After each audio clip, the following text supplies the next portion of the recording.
Maintenant que vous avez étudié l'exemple du Creusot, faisons un petit retour sur l'apparition et la diffusion de l'industrialisation en Europe. Je rappelle que ce terme d'industrialisation signifie que la société passe progressivement d'une société rurale, c'est-à-dire dans laquelle la population travaille majoritairement dans l'agriculture, à une société industrielle, c'est-à-dire une population qui travaille de plus en plus dans l'industrie.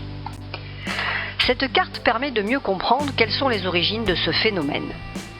D'abord, ce phénomène d'industrialisation apparaît en premier en Angleterre à la fin du XVIIIe siècle. C'est pour ça que dans la légende, on voit l'Angleterre représentée en rouge et on parle de berceau de l'industrialisation. Ensuite, on utilise le terme de révolution industrielle pour parler de l'industrialisation. Enfin, depuis l'Angleterre, ce phénomène se répand plus ou moins vite dans le reste de l'Europe. Tout d'abord en Europe de l'Ouest, à partir de 1850.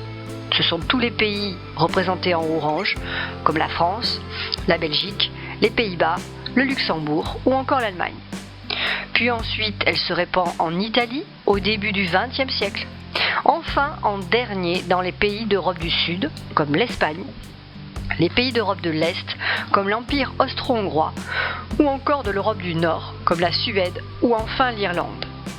Donc certains pays sont à la traîne dans cette transformation.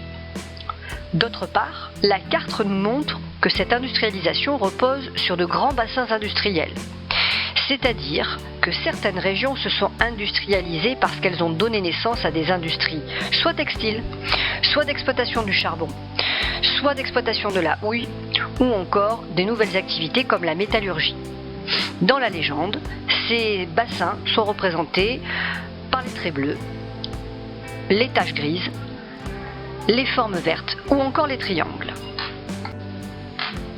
La frise, quant à elle, montre que ce phénomène s'est répandu sur un temps long.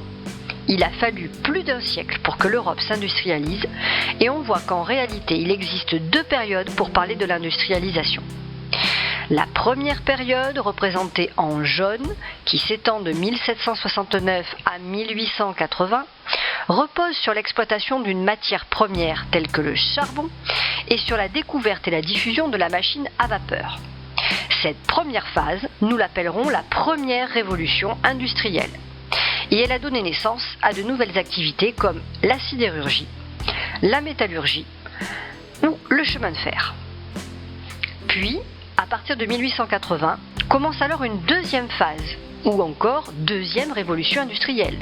C'est la période représentée en violet. Celle-ci repose sur la découverte d'une nouvelle source d'énergie comme le pétrole ou encore l'électricité, et sur la découverte et la diffusion du moteur à explosion. Cette deuxième révolution industrielle donne naissance à l'industrie automobile, par exemple.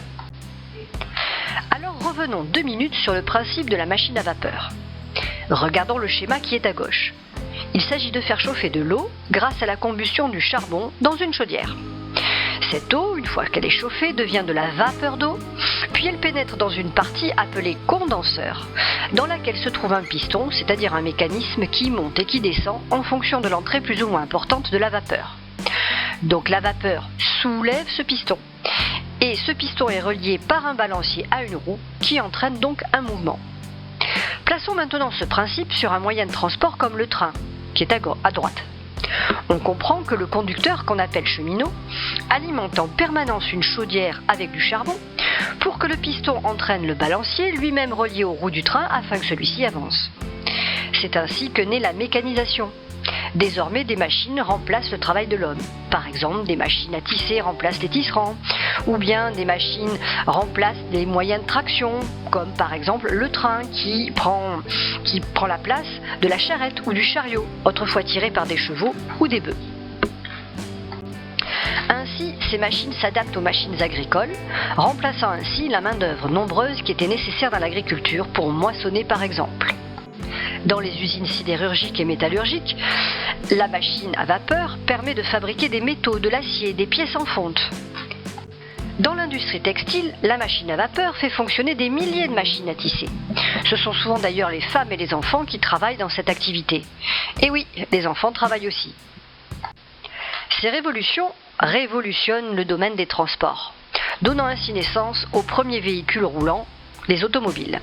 mais aussi aux premiers bateaux à vapeur pour remonter les fleuves, au lieu de faire tirer ces mêmes bateaux par des bœufs. Du coup, on a besoin de beaucoup de charbon pour faire tourner ces machines à vapeur.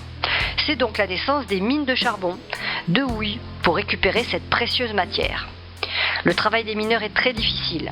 Ils sont obligés de creuser des galeries étroites dans le sous-sol pour extraire ce charbon à la pioche dans une chaleur étouffante avec comme toute lumière celle de leur lampe à huile.